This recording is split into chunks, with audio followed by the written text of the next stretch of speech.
오늘은 사무엘상 30장 21절로 25절 말씀을 본문으로 해서 쓸모없는 자라는 제목으로 하나님의 말씀을 전하겠습니다. 오늘 말씀의 배경은요, 어떤 상황이냐, 사무엘상 29장에 보니까 블레셋 온 군대가 함께 모여서 총 동원령이 떨어졌습니다. 블레셋 온 군대가 모여서 이스라엘을 정벌하러 가기 위한 것인데, 마치 도요토미 히데요시가 일본의 모든 군대 병력을 모아서 조선을 침략하였던 것처럼 모든 블레셋 군대를 모아서 이스라엘을 정벌하기 위하여 출정식을 한 것입니다. 그리고 아기스와 블레셋은 도시국가인데요, 도시국가 중에 하나인 이 아기스가 다스리는 곳에 다윗이 그곳에서 몸을 의탁해서 사울의 이 추격에서 피해서 그곳에 의탁하고 있었다는 것입니다. 그렇기 때문에 다윗도 함께 나가서 이스라엘을 쳐야 돼요. 그런데 여기에 딜레마가 생깁니다. 어떤 딜레마가 생기냐면요, 다윗은 어떤 자예요? 하나님께 기름 부으심을 받은 자예요. 무엇을 위해서 기름 부음을 받나요? 기름 부음을 받는 자는 단 세 가지밖에 없습니다. 첫 번째 선지자, 두 번째 제사장, 세 번째는 왕입니다. 즉 이스라엘을 다스릴 왕으로 기름 부으심을 받았는데요, 그러한 다윗이 자기의 민족, 자기의 백성, 자기의 손으로 자기 자녀와 같은 이스라엘 민족을, 백성을 정벌하러 가고 죽이러 가는 길에 블레셋 군대로 참석해서 이스라엘을 치러 가는 길에 동참하러 가야 된다는 거예요. 그런데 하나님께서 역사하셔서 다른 왕들이 모님께서 다윗이 우리 뒤통수를 치죠. 어떻게 알아? 다윗 보내시오. 우리는 다윗 절대 못 믿어. 그렇게 하지 않는 거예요.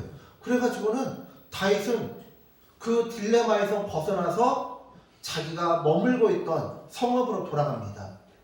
그런데 그것이 정말 하나님의 보호하심이었던 것이 무엇이냐? 자기의 민족을 자기의 손으로 죽이지 않아도 되는 것은 물론이거니와 자기의 고향, 자기의 터전으로 돌아가봤더니 세상에 아말렉이 쳐들어와서 모든 재산과 사람들을 다, 모든 여인들을 빼앗아가지고 약탈해서 가고 있더라는 거예요. 그 소리를 듣고는요, 깜짝 놀랐는데, 그 같이 나갔던 병사들이라든지 그런 사람들이요, 다윗을 죽이려고 해요. 돌을 들어서 다윗을 죽이려고 합니다. 그 성에 남아있던 사람들이 죽이려고 했던 건지, 아니면은 같이 다윗과 함께 출정을 했다가 돌아온 600명의 사람들이 다윗을 죽이려고 했는지는 정확히 저는 잘 모르겠어요. 어찌 됐건 간에 재산이 빼앗기고 재물이 빼앗기는 이유 때문에 자신의 가족들이 납치됐다는 소식에 사람들이 돌아서 다윗을 돌로 쳐 죽이려고 합니다.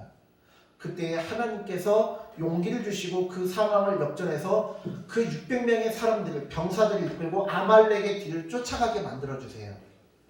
쫓아가게 만들어주시는데, 광야 한복판에서 어디로 갔는지 어떻게 알아요? 그런데 우연찮게 그들의 행방을 알고 있는 소년을 만나게 하시고 그들을 쫓아가게 되는데, 600명의 사람들이 급히 쫓아갔어요. 근데 그 중간에 200명의 사람들은 지쳐서 부솔 시내를 건너지 못하고 400명의 사람들만 그 아말렉 적군의 뒤를 쫓아갑니다. 그리고 이 400명의 사람들이 우리 이겼다. 그리고 다윗이 알몬이 날고 기는 용사라고 해도 지금 블레셋하고 이스라엘하고 대전쟁 중인데 어떻게 와?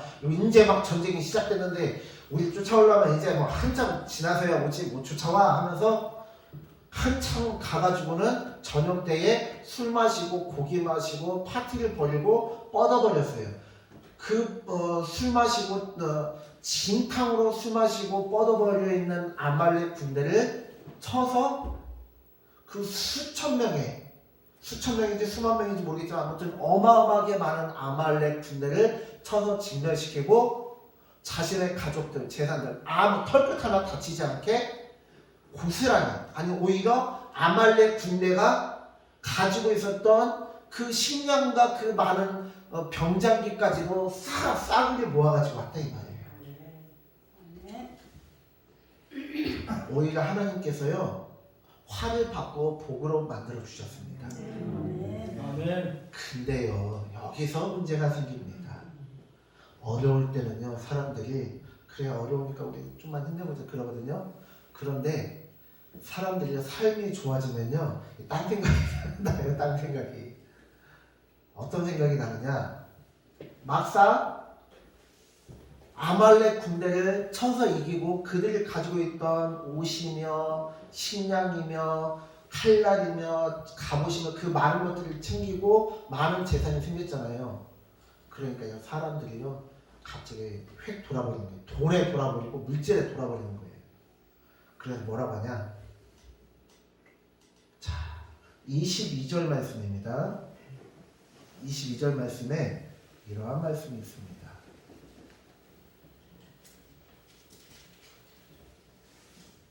다윗과 함께 갔던 자들 가운데 악한 자와 불량배들이 다 이르되 그들이 우리와 함께 가지 아니하였음즉 우리가 도로 찾은 물건은 무엇이든지 그들에게 주지 말고 각자의 처자만 데리고 떠나가게 하라 하는지라.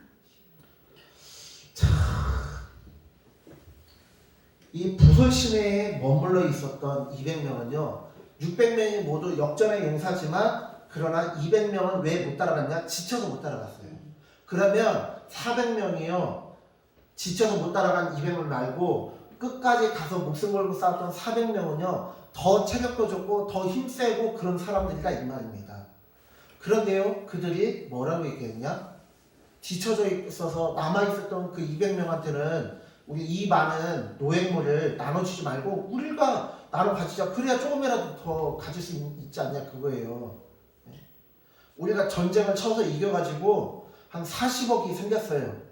근데 60명이 나누면 얼마예요? 600명이 나누면은 계산이 잘 안 되는데 400명이 나누면요 한 사람당 1000만 원씩 나눠 가질 수 있어요. 그런데 600명이 나눠요. 그러면요 가져갈 수 있는 금액이요 더 줄어들게 되잖아요. 안 그래요? 40억을 400명이 나누면 1000만 원인데 40억을 600명에서 나누면요 계산을 좀 해볼게요. 600 거의 700만 원 가까이. 계산 잘하시네요. 거의 700만 원 가까이 돼요. 아니 여러분 700만 원 갖고 싶어요? 1000만 원 갖고 싶어요? 사람 마음은 다 똑같아요. 저도 그래요. 저도 그래요. 애들도 영리해서 10살 먹은 놈. 맞아요. 10살 먹은 꼬맹이들도 그래요. 당연히 그러는 거예요. 당연히.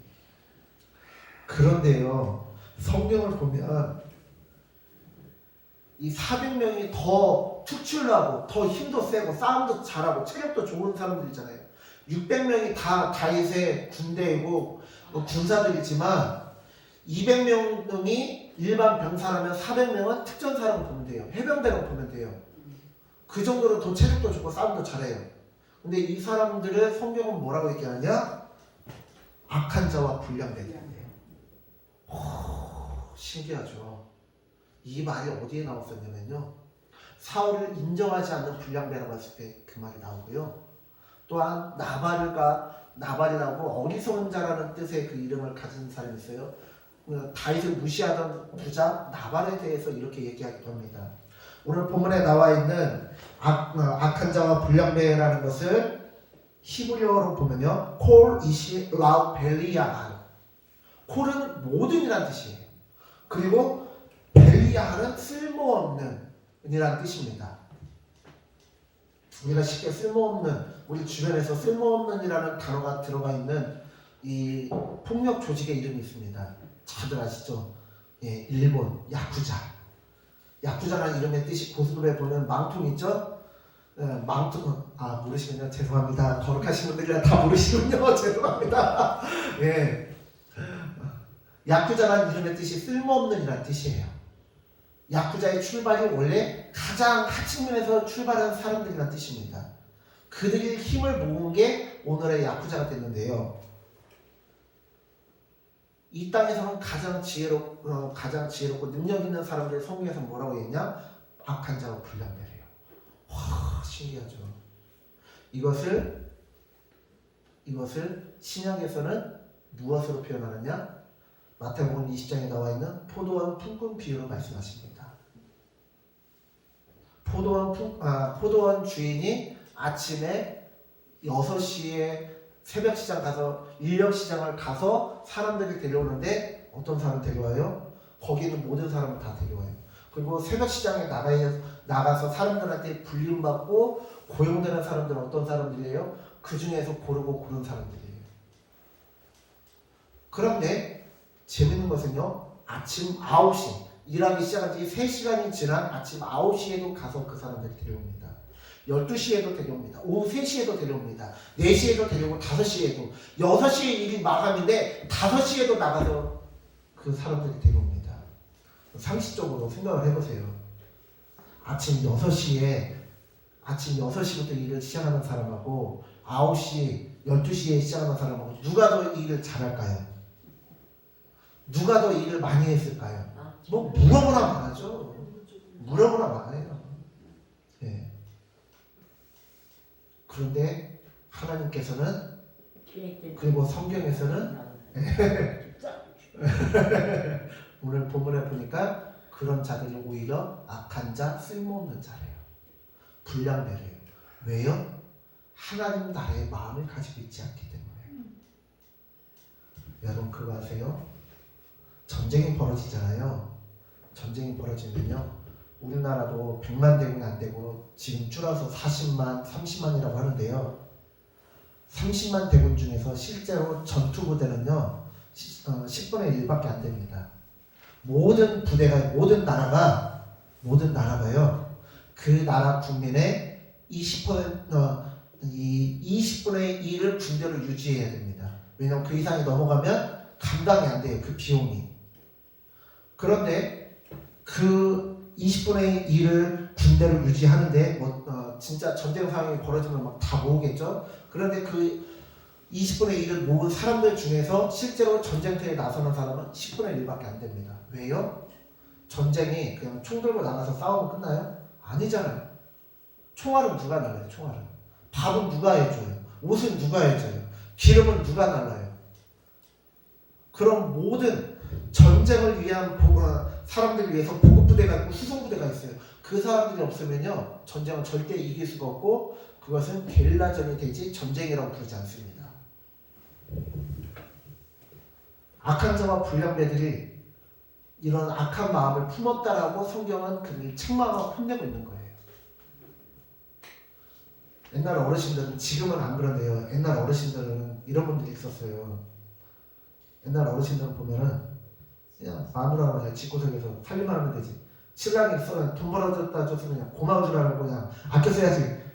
요즘 그런 말하면 쫓겨납니다. 아내가 집에서 집안일을 해주고 자녀를 돌보고 집안일을 했기 때문에 바깥일을 할 수 있는 거예요. 그렇죠? 아멘. 아, 이혼한 수준의 목소리가 제일 컸습니다. 역시 사랑 받으시겠어요.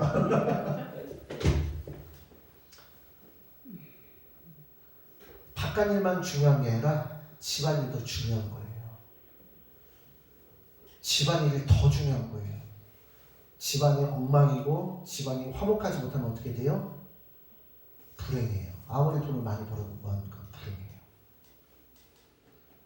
군대가 아무리 전투부대가 열심히 싸우려고 해도요 보급이 안 되면요 굶어 죽고 얼어 죽어요. 실제로 6.25 전쟁 당시에 백모 장군이라는 사람이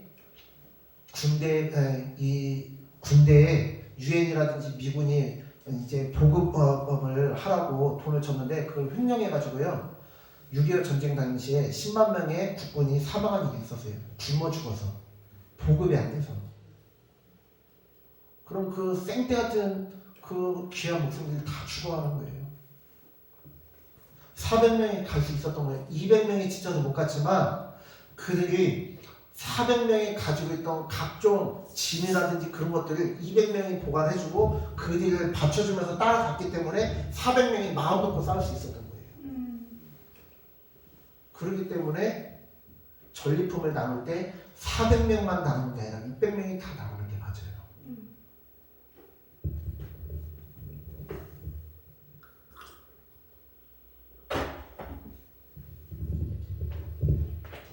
하나님께서요 우리에게 외모도 다 다르게 하셨고 달란트도 재능도 다 다르게 만드셨어요. 우리 교회 권사님들 참 요리를 잘하시는데요. 우리 권계영 권사님 맨날 난 요리 못해요, 나 요리 못해 그러시는데 우리 권계영 권사님의 그 고추조림 환상입니다. 올 여름에도 기대하겠습니다. 그 고추조림만 있으면 그냥 밥한끼가 뚝딱뚝딱이에요 그냥. 네. 우리 다른 권사님들도 다 요리가 끝내줘요. 너무 맛있어요. 다 주특기로 맛있게 하시는 음식들이 다르고 다 식사가 다 다르고 재료들이 다 달라요. 우리 소권사님은 요리도 잘하고 방일도 잘하고 아무튼 이 전등도 잘 가시고 뭐 수도꼭지도 잘 갈고 전천 음식을 한대. 전천 음식을 한대. 저런 양반들은 정말 한 교회에 정말 손가락을 꼽을 수 있을 정도로 적고, 저런 분들은 적고요. 저런 거 다 가르는. 우리 장순대 박사님 기가 막히죠 그냥. 장순대 박사님도. 방송이고 뭐시고 다 했는데. 하나님께서요 다 주시면 달라요. 자 생각해 보세요. 하나님이요 우리 모두를 다 똑같이 만드셨다고 해봐요. 일란성 쌍둥이처럼 이게 봤을 때 며느리가 딸인가 구별이 안 되고 첫째 딸인가 막내 딸인가 구별이 안 되고 아빠인가 아들인가 구별이 안 되고 조카인가 손주인가 구별이 안 되게 만드셨다고 생각해요. 마치 공장에서 찍어낸 로봇 마냥 똑같은 외모에 똑같은 재능을 가지고 태어나게 하셨다고 생각해봐요. 그 세상에 무슨 재미로 살겠어요? 그쵸? 그 세상이 과연 행복한 세상이겠어요? 미국에 가나 한국에 가나 그 풍경이 그 풍경이다 생각해봐요. 미국의 풍경과 호주의 풍경과 일본의 풍경과 영국의 풍경이 다 똑같다고 생각해봐요. 그러면은 지구에서 살겠냐고요. 뭐 하려고 여행 가고 뭐 하려고 공들여서 이렇게 싸우고 지지고 볶고 하면서 연애도 하고 그렇게 살겠어요. 그냥 뭐 아무하거나 살고 그냥 아무거나 먹고 그냥 의미 없이 살면 되지. 그런데 성격도 제각각, 외모도 제각각, 재능도 제각각. 그렇기 때문에 인생이 재밌는 거잖아요. 그렇기 때문에 새로운 것이 나오는 거잖아요. 그렇기 때문에 다양한 것들이 나오는 거잖아요. 너무 좋지 않습니까? 특히 여성분들 좋을 것 같아요. 과거에는 화장품 가게 가면은 어땠어요? 그냥 빨간색, 다홍색, 또 뭐 핑크색 그 정도밖에 없었잖아요. 립스틱이. 초록색도 있었나요? 제가 잘 몰라서 그 정도밖에 없었잖아요. 근데 요즘에 가면 어때요? 세상에 립스틱 색깔이요 종류가요 수백 가지가 넘어요. 수백 가지가. 제 아내처럼 화장품 별로 안 좋아해요. 이런도 못해요. 핑크색인데요. 핑크색도요. 뭐 다양히 핑크색에 갈려는 핑크색인데 무슨 핑크 막 핑크색인데 10개 20개가 넘고요. 빨간색인데 뭐 30개 40개가 넘고요. 복잡해요. 직원들도 그 이름 외우려면 힘들겠어요. 그런데 얼마나 행복해요. 그렇게 핑크가 립스틱 색깔이 다르니까. 우리 길거리 다니다가 내가 마음먹고 백화점에서 좋은 옷을 샀는데 50만원짜리 옷을 샀어요. 100만원짜리 옷을 샀어요. 그런데 동창회를 갔더니 내 친구가 그걸 입고 왔네? 그럼 좋아요? 별로 안 좋죠? 그런데 좀 지났더니 또 다른 친구가 또 그걸 입고 왔네? 별로 안 좋죠? 별로 안 좋아요. 오히려 다양하기 때문에 더 좋습니다. 자, 이제 말씀의 핵심으로 들어가겠습니다. 하나님께서요, 우리에게 다양한 은혜와 다양한 재능과 외모와 여러 가지 것들을 주셨기 때문에 이 세상이 더 풍성한 거예요. 이 세상이 더 행복한 거예요. 그런데 세상은요 꼭 판단해요. 줄을 세워요. 순위를 순위를 매겨요. 1등부터 500등까지, 1등부터 1000등까지 순위를 나눠요. 하나님 나라는 그렇지 않아요. 하나님 나라는 그렇지 않다고요. 세상에서는요, 이런 쓸모없는 놈이라고 말할 수도 있지만, 하나님 나라에서는요, 세상에서는 순위에 뒤처지면 쓸모없는 사람이다라고 얘기하지만, 하나님 나라에서는요, 쓸모없다라고 얘기하지 않아요. 그리고 다윗처럼 말합니다. 다윗처럼 여기도 우리 형제고 너희도 우리 형제다. 우리가 기쁨도 함께 나누고 슬픔도 함께 나누는 것이 하나님 나라의 공동체이다 라고 말씀하십니다. 세상은 쓸모없는 자라고 말하지만요, 하나님은 쓸모없는 자라고 말하지 않으십니다. 그리고 뭐라고 말씀하시느냐, 너는 공산품처럼 쓸모있느냐 쓸모없느냐 그게 아니라 너는 내 사랑을 받는 존재냐 사랑받지 못하는 존재냐로 나눠지는 거야. 나는 이 세상 모든 사람을 다 사랑해. 너도 사랑하고 너도 사랑한단다 라고 말씀하십니다.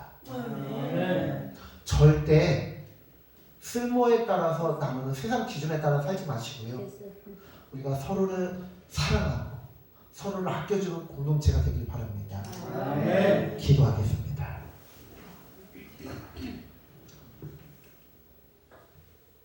하나님, 이 땅에서는 너는 쓸모가 있느냐 쓸모가 없느냐, 너는 재능이 있느냐 재능이 없느냐, 너는 돈이 많으냐 너는 돈이 없느냐, 너는 성공했느냐 실패했느냐, 그것을 자꾸 기준을 나누고 순위를 나누고 줄을 세웁니다. 비교합니다. 그러나 하나님께서는 비교하지 않으십니다. 하나님께서는 너는 나의 사랑받는 소중한 존재야. 로봇 같은 존재가 아니라 내가 한 땀 한 땀 수작업으로 만든 이 세상 유일무이한 존재다라고 말씀하십니다. 하나님, 우리는 로봇가 아닙니다. 자동차가 아닙니다. 우리는 하나님의 자녀입니다. 우리가 하나님의 자녀답게 서로를 아끼고 사랑하는 귀한 하나님의 백성들 되게 하여 주시옵소서. 감사드리며 예수님의 이름으로 기도드렸습니다.